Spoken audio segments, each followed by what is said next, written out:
My next guest is Adam Neumann, the co-founder and former CEO of WeWork. Once one of the most valuable and sought-after private companies. In 2019, when it was time to sell. Let me take you back to spring 2019. It was a simpler time in Silicon Valley, when the world's most valuable startups seemed poised to make it big. Uber, Lyft, and Pinterest were all going public, and next in line was WeWork. January 2019, a company that rents office space, buys long-term leases, subdivides them, and rents desk space to startups and freelancers,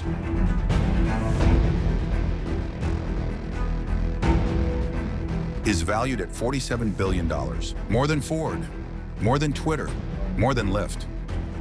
The company is called WeWork.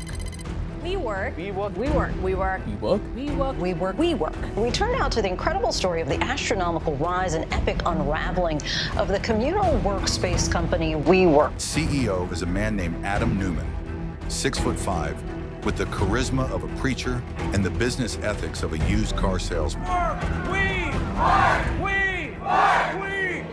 He has convinced the most powerful investor in technology history, SoftBank's Masayoshi Son, that WeWork is not a real estate company. He has convinced him that WeWork is an AI company, a community platform, a vehicle for elevating the world's consciousness. Who wins in a fight? The smart guy or the crazy guy? Are you crazy enough? I may be. Masayoshi Son believed him. He invested $18.5 billion. Did you want to invest more in WeWork? Of course. 9 months later, WeWork's IPO collapsed.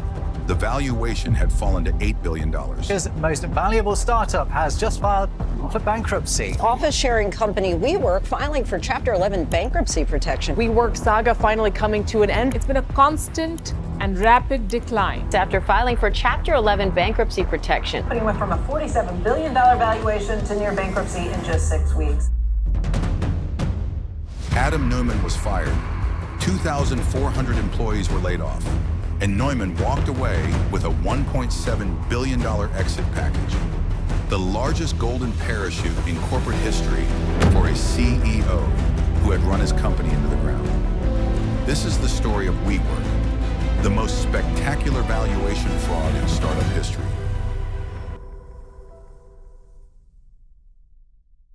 Adam Neumann was born in Israel in 1979. He grew up partially on a kibbutz, a communal living arrangement, which would later become central to WeWork's mythology. He served in the Israeli Navy. He moved to New York in his 20s, failed at 2 businesses, and then, in 2010, with co-founder Miguel McKelvey, launched WeWork. You know, when Miguel and I co-founded WeWork, before WeWork, it started as Green Desk, and that was in May 2008. It was my 4th business and Miguel's 5th business. And the one thing we really had in common, separate from the fact that we both grew up in a community-oriented social environments, which we can speak about in a little bit, we both knew how hard it was to start a new business. And when you start a new business, you can spend 70% of your time on other things. And literally within a few weeks, we realized that green is nice and co-working space is nice, but that's not a big business and that's not going to change the world. What we really were attracted to was community. And community is what makes WeWork different. WeWork's original concept was simple and genuinely sensible. Small companies and freelancers needed office space, but could not afford long-term leases. WeWork would aggregate demand, sign large building leases, subdivide the space, and rent it flexibly.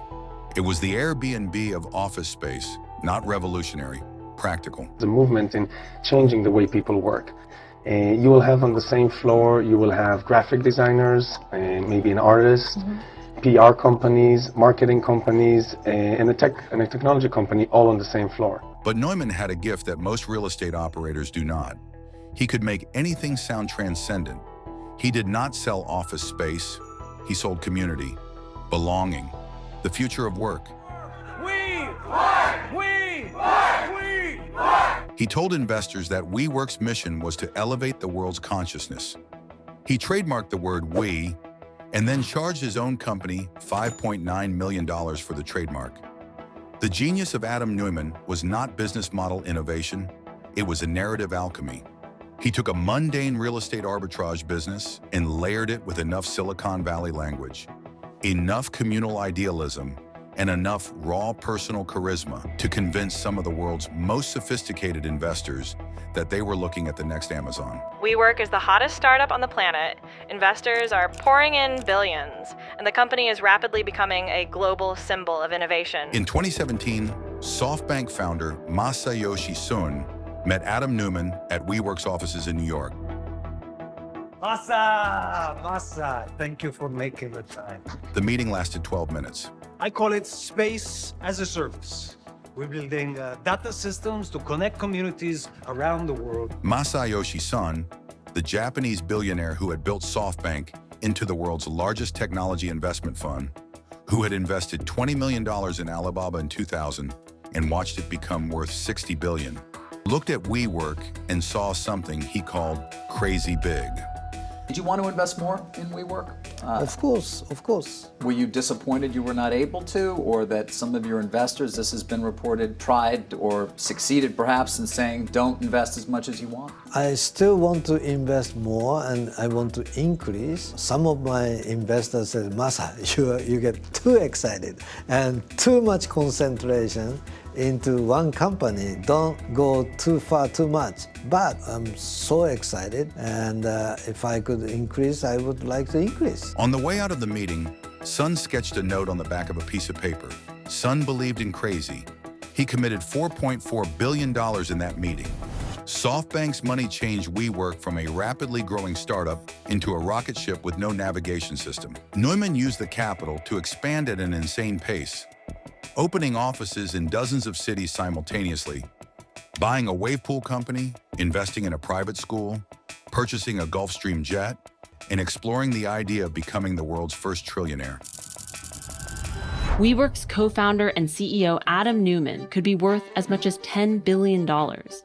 His company was the most valuable startup in America.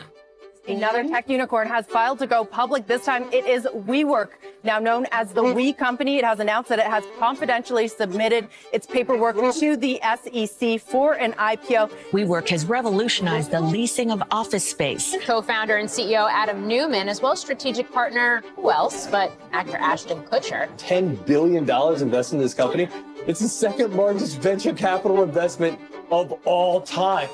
Between 2017 and 2019, WeWork's losses grew faster than its revenue. In the first half of 2019, it lost $1.9 billion. Got some breaking news on WeWork. The bleeding continues for the real estate company. In a bond presentation to investors, WeWork said that its net losses more than doubled in Q3. WeWork's implosion posed a systemic risk. Leslie Picker joins us right now. She's got more on how the company went from a $47 billion valuation to near bankruptcy in just 6 weeks. Is this another startup losing enormous amounts of money, $1.9 billion last year? But it is extremely complicated. None of this mattered, because Adam Neumann had convinced the market that WeWork was not a real estate company, and real estate companies are valued on cash flows, while technology companies are valued on growth.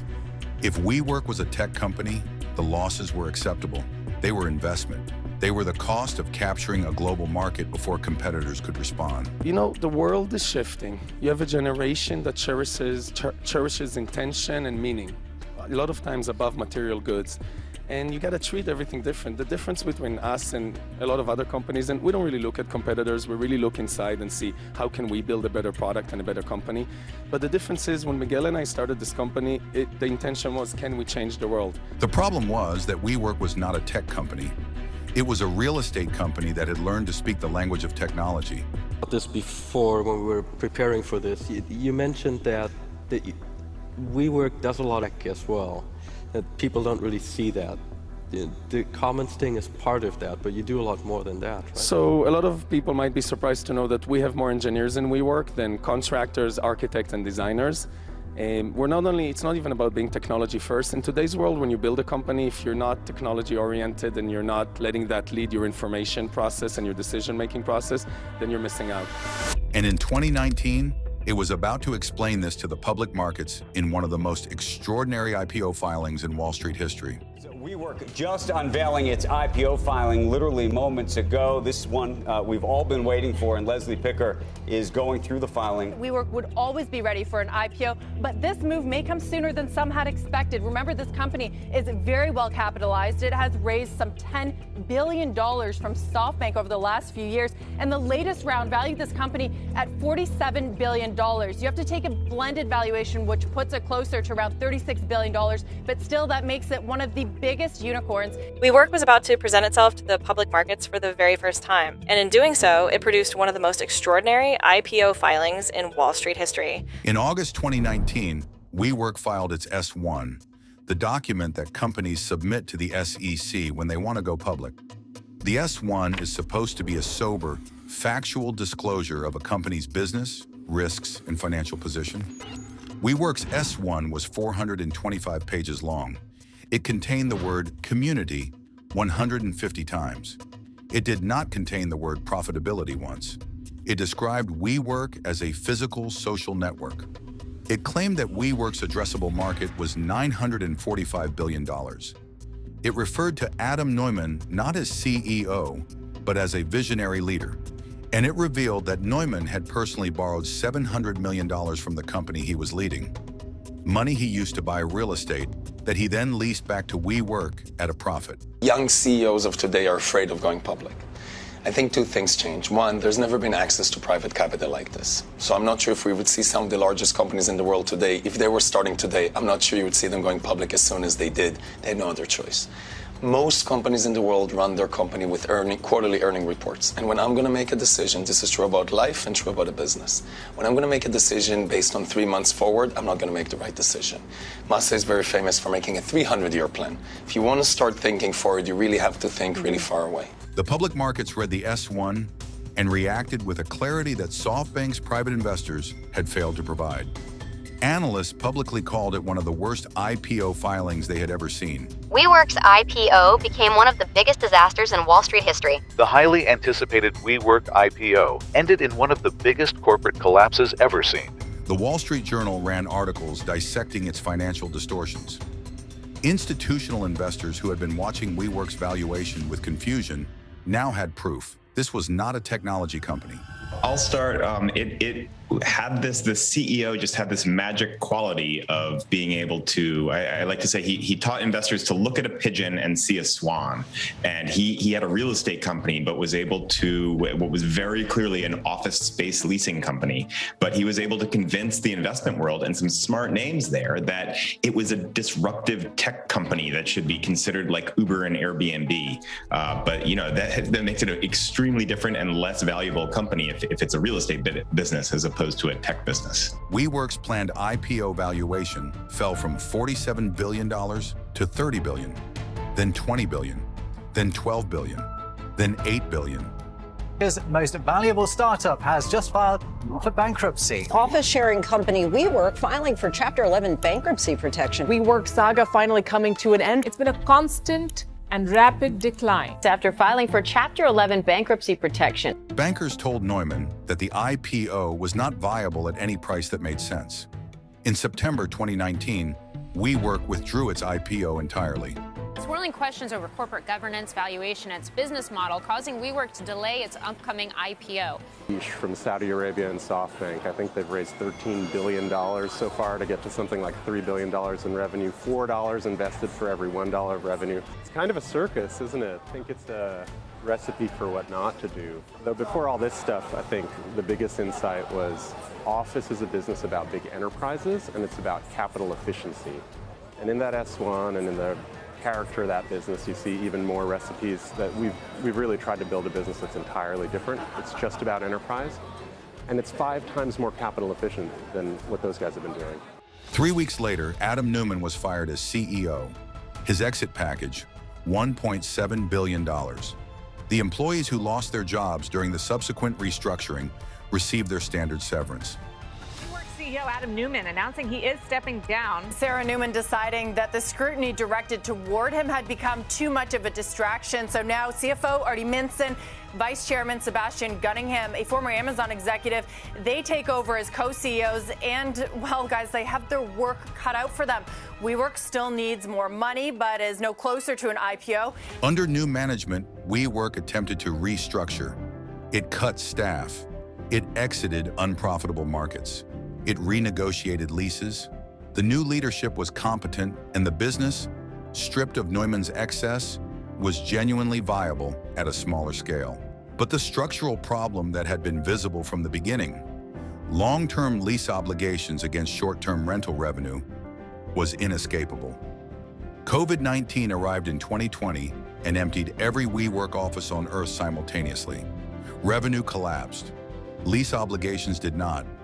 Billions of dollars of fixed costs that Neumann had accumulated during his expansion sat on the balance sheet, generating losses every month. WeWork's post-pandemic recovery looked promising, but behind the optimism, the company continued to burn cash and report losses month after month. SoftBank pumped in additional billions to keep the company alive. Did you want to invest more in WeWork? Of course. It restructured the debt. It cut the valuation repeatedly.